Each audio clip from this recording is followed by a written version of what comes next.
Selamat pagi para peserta kegiatan pengenalan lingkungan sekolah SMA Negeri 1 Ambon tahun pelajaran 2021-2022. Mewakili staf kurikulum, saya, Awekan, akan menyampaikan materi pengenalan lingkungan sekolah, yakni struktur dan capaian kurikulum masa normal dan selama BDR atau PJJ. Diharapkan agar seluruh peserta kegiatan dapat menyimak seluruh materi yang diberikan, sebab di akhir penyampaian materi ini akan diberikan pertanyaan-pertanyaan untuk dijawab oleh peserta PLS. Kata pepatah, tak kenal maka tak sayang. Untuk itu, saya akan memperkenalkan staf kurikulum SMA Negeri 1 Ambon.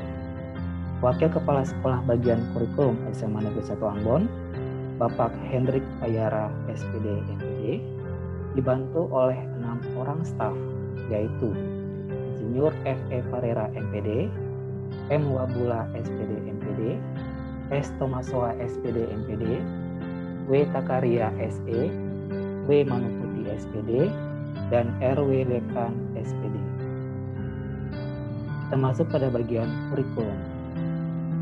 Pengertian kurikulum tertuang dalam Undang-Undang Nomor 20 Tahun 2003 tentang Sistem Pendidikan Nasional. Berdasarkan pengertian ini, ada dua dimensi dalam kurikulum yang perlu diperhatikan, yaitu yang pertama, rencana dan pengaturan mengenai tujuan, isi, dan bahan pelajaran, dan yang kedua, cara yang digunakan untuk kegiatan pembelajaran. Kurikulum 2013 bertujuan untuk mempersiapkan manusia Indonesia agar memiliki kemampuan hidup sebagai pribadi dan warga negara yang beriman, produktif, kreatif, inovatif, dan efektif, serta mampu berkontribusi pada kehidupan bermasyarakat, berbangsa, bernegara, dan peradaban dunia. Kerangka dasar dan struktur kurikulum sekolah menengah atas Madrasah Aliyah diatur oleh Peraturan Menteri Pendidikan dan Kebudayaan Republik Indonesia Nomor 69 Tahun 2013 yang di dalamnya terdapat kerangka dasar kurikulum sekolah menengah atas Madrasah Aliyah dan struktur kurikulum sekolah menengah atas Madrasah Aliyah. Struktur kurikulum 2013 di dalamnya memuat beberapa hal, diantaranya kompetensi inti. Kompetensi inti terdiri atas 4 bagian, yaitu kompetensi inti 1 tentang kompetensi sikap spiritual, kompetensi inti 2 tentang kompetensi sikap sosial, kompetensi inti 3 tentang kompetensi pengetahuan, dan kompetensi inti 4 tentang kompetensi keterampilan. Keempat kompetensi ini dalam pelaksanaan pembelajarannya diterapkan pada semua mata pelajaran yang diajarkan di tingkat satuan pendidikan sekolah menengah atas. Namun, untuk kompetensi inti 1 dan kompetensi inti 2 mendapat perhatian lebih untuk diterapkan dalam pembelajaran mata pelajaran pendidikan agama dan budi pekerti dan pendidikan Pancasila dan kewarganegaraan. Berikut adalah struktur kurikulum pendidikan menengah yang diajarkan pada masing-masing jenjang yang terdiri dari 2 kelompok, yaitu kelompok wajib dan kelompok peminatan. Kelompok wajib terdiri dari 2 kelompok, yaitu kelompok wajib A dengan 6 mata pelajaran dan kelompok wajib B dengan 3 mata pelajaran. Untuk mata pelajaran Bahasa Indonesia dan Matematika terdapat 4 jam pelajaran, sedangkan mata pelajaran Pendidikan Agama dan Budi Pekerti dan PJOK terdapat 3 jam pelajaran. Dan untuk 5 mata pelajaran lainnya terdapat 2 jam pelajaran. Untuk kelompok peminatan terdiri dari peminatan matematika dan ilmu alam, peminatan ilmu-ilmu sosial IPS, dan peminatan ilmu bahasa dan budaya. Di SMA Negeri 1 Ambon tidak terdapat kelompok peminatan ilmu bahasa dan budaya. Selain peminatan, ada kelompok lintas peminatan. Khusus untuk kelompok lintas peminatan akan diinformasikan lebih lanjut melalui wali kelas masing-masing. Strategi pembelajaran. Dalam pembelajaran di masa pandemi, ada beberapa hal yang menjadi ketentuan pokok, yakni yang pertama, pembelajaran dilaksanakan dengan pembelajaran tatap muka terbatas dan pembelajaran jarak jauh. Yang kedua, adanya pengawasan terhadap pelaksanaan pembelajaran oleh pemerintah dan atau dinas pendidikan. Yang ketiga, wajib menyediakan pembelajaran tatap muka terbatas bila sudah divaksinasi. Yang keempat, pembelajaran tatap muka terbatas diberhentikan apabila ada konfirmasi kasus COVID-19 di satuan pendidikan. Yang kelima, orang tua memiliki hak memilih metode pembelajaran bagi anaknya. Yang keenam, pembelajaran tatap muka terbatas dapat diberhentikan sementara apabila ada kebijakan pemerintah daerah terkait pengendalian COVID-19. Dan yang terakhir, paling lambat dilaksanakan tahun akademik 2021-2022. Apabila diterapkan, prosedur pembelajaran tatap muka terbatas diatur sebagai berikut. Yang pertama, jumlah maksimal peserta didik di ruang kelas untuk jenjang pendidikan dasar dan menengah adalah 18 peserta didik dengan jarak minimal 1,5 meter. Yang kedua, jadwal pembelajaran ditentukan oleh satuan pendidikan dengan tetap mengutamakan kesehatan dan keselamatan. Yang ketiga, menggunakan masker dengan benar. Yang keempat, menerapkan etika batuk bersin. Yang kelima, rajin mencuci tangan pakai sabun dengan air mengalir atau menggunakan hand sanitizer. Yang keenam, menjaga jarak minimal 1,5 meter dan tidak melakukan kontak fisik. Yang ketujuh, kantin di masa kebiasaan baru diperbolehkan dengan tetap menjaga protokol kesehatan. Yang kedelapan, kondisi medis warga satuan pendidikan harus dalam keadaan sehat dan jika mengidap komorbid harus dalam kondisi terkontrol. Yang kesembilan, tidak memiliki gejala COVID-19 termasuk orang yang serumah dengan warga sekolah.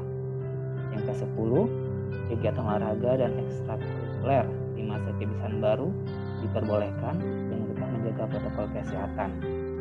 Yang ke-11, kegiatan selain pembelajaran diperbolehkan dengan tetap menjaga protokol kesehatan. Dan yang terakhir, pembelajaran di luar lingkungan satuan pendidikan diperbolehkan dengan tetap menjaga protokol kesehatan. Rencana strategi pengaturan jadwal pembelajaran tatap muka terbatas dan pembelajaran jarak jauh tahun pelajaran 2021-2022 diatur sebagai berikut.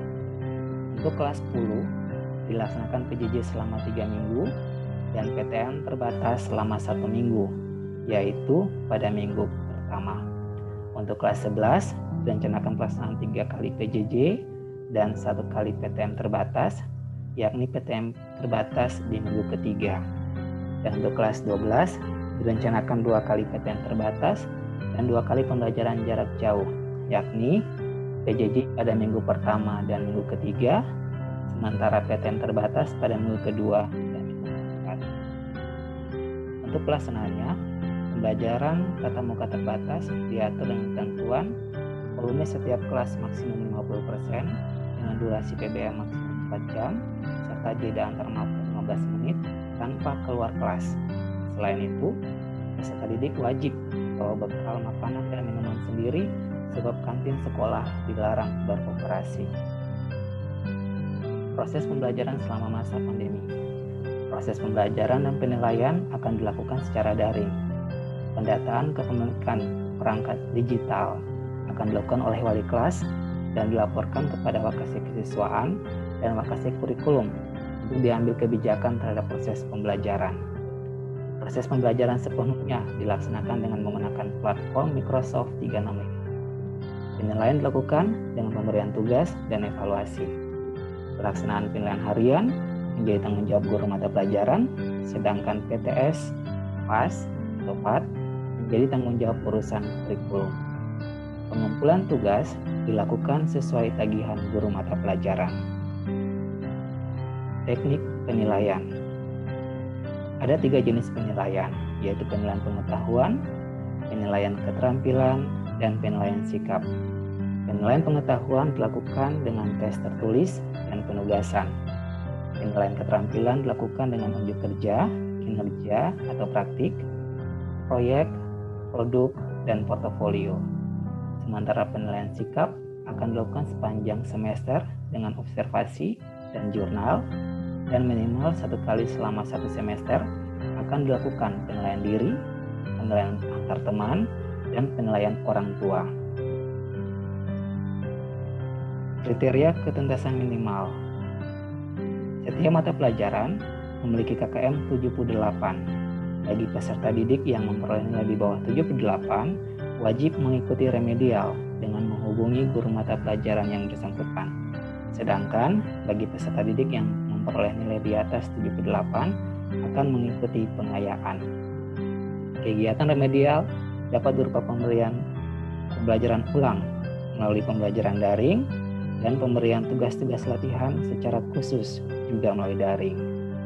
Sementara untuk program pengayaan akan diatur secara daring juga oleh guru mata pelajaran. Kriteria kenaikan kelas: menyelesaikan seluruh program pelajaran dalam 2 semester pada tahun pelajaran yang diikuti, memiliki predikat sikap minimal baik, tidak memiliki 2 mata pelajaran yang masing-masing capaiannya di bawah KKM. Apabila ada mata pelajaran yang tidak mencapai KKM pada semester ganjil dan atau semester genap, maka ketuntasan mata pelajaran diambil dari rata-rata nilai setiap aspek mata pelajaran pada semester ganjil dan genap. Waktu belajar selama masa pandemi. Pembelajaran selama masa pandemi akan dilakukan dari hari Senin sampai hari Jumat. Untuk pengembangan diri, ada 2 pengembangan diri, yaitu pengembangan diri akademik dan pengembangan diri non-akademik. Pengembangan diri akademik akan dilaksanakan secara online oleh pengelola, sedangkan non-akademik tidak dilaksanakan. Waktu kegiatan belajar selama masa pandemi, yakni dari hari Senin sampai dengan hari Jumat dengan pembagian tiap harinya.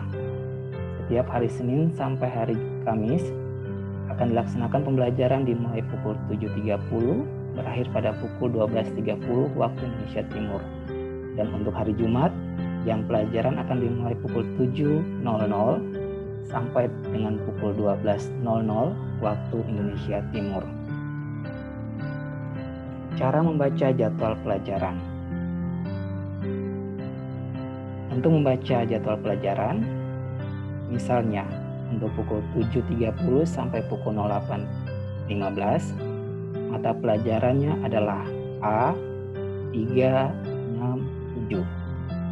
Bagian huruf A menandakan kode mata pelajaran, sedangkan bagian angka menandakan kode guru mata pelajaran. Pada kode A, 3, 6, 7 memiliki arti: A berarti kode mata pelajaran pendidikan agama. 3, 6, 7 berarti kode guru dari guru yang mengajar mata pelajaran agama, akan disesuaikan dengan agama masing-masing peserta didik. Pemberian jadwal pelajaran akan disampaikan oleh pihak kurikulum melalui wali kelas masing-masing. Demikian penyampaian materi ini. Jika ada hal yang belum dipahami, kalian dapat menghubungi wali kelas masing-masing. Terima kasih.